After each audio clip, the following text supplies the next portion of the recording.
So அதை கொண்டு அதிகமான விஷயங்களை சீராக்கிக்கும், குறைந்த விஷயத்தை சீர் செய்து நம்மளோட லைஃபே பார்த்தீங்கன்னா it should be in a balancing theory தான். ஒரு கிரகம் உச்சமாக இருக்குது நல்லதை தரும் அப்படின்றது இங்கே இல்லை. ஒரு விதத்தில் அது உச்சத்தை நல்லதை கொடுத்தாலும் கால சுழற்சியில் அது பிரச்சனைக்குரியதாக மாறும். ஸோ அதனால் இங்கே உச்சம் அதிகம் குறைவு என்பதை காட்டிலும் அதை சமநிலைப்படுத்தி கொண்டான நம்ம வாழ்க்கை எப்போதும் சிறப்பாகவும் வளர்ச்சிகரமாக இருக்கும். இதை தான் தன்னை அறிய தனக்கொரு கேடு இல்லை, தன்னை அறியாமல் தானே கெடுகின்றான், தன்னை அறியும் அறிவை அறிந்த பின் தன்னையே அர்ச்சிக்க தான் இருந்தானே திருமந்திர பாடல் வழியாக நமக்கு நம்மை அறிதலோட முக்கியத்தை நமக்கு மிக தெளிவாக உணர்த்தியிருக்காரு. ஸோ நம்மை அறிவதற்கு முக்கியம் நம்மளுடைய ஜாதகத்தின் வழியாக தான் நம்மளை முழுமையாக உணர்ந்து அறிஞ்சிக்க முடியும். ஸோ அதை வைத்து நம்மளுடைய பலகீனங்களை முழுமையாக்கி நம்ம வாழ்வை வளமாக்கி கொள்ள முடியும். இன்னொரு சிறிய உதாரணத்தின் வழியாக உங்களுக்கு நம்ம சொல்கிறோம். இப்போ நம்ம உடல்நிலையை செக் பண்ணணும் அப்படின்னும் போது நமக்கு உடனே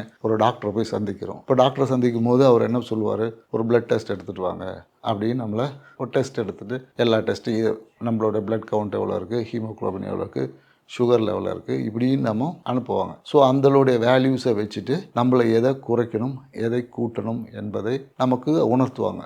நம்மளோட பிளட் கவுண்ட் ரிப்போர்ட்டை நார்மலாக இருக்கிறத விட்டுட்டு குறைவானதையும் அதிகமானதையும் அதை அனலைஸ் பண்ணி காமிக்கும். அதன் நோக்கம் என்னென்னா அதை நம்ம சமநிலைப்படுத்தணும் என்பது தான் அதனுடைய விஷயமா இருக்கும். ஸோ அதே போல் தான் இங்கே நம்மளோட ஜோதிடத்தை ஆய்வு செய்யும் போது காலகட்டத்துக்கு ஏற்றா போல் ஒரு கிரகம் நன்மையை தருதா இல்லை தீமையை தருதா அதன் வழியாக நாம் சீர்படுத்திக்கிறதுக்கு தான் பரிகாரங்கள் வழியாகவும் இல்லை மற்ற சில ஆக்டிவிட்டிஸ் வழியாகவும் அதை சீராக்கும் போது நம்ம வாழ்க்கை மேலும் பலமாகவும் நலமாகவும் இருக்கும். இது இன்னொரு உதாரணத்தை வழியாக நம்ம சொல்ல முடியும்.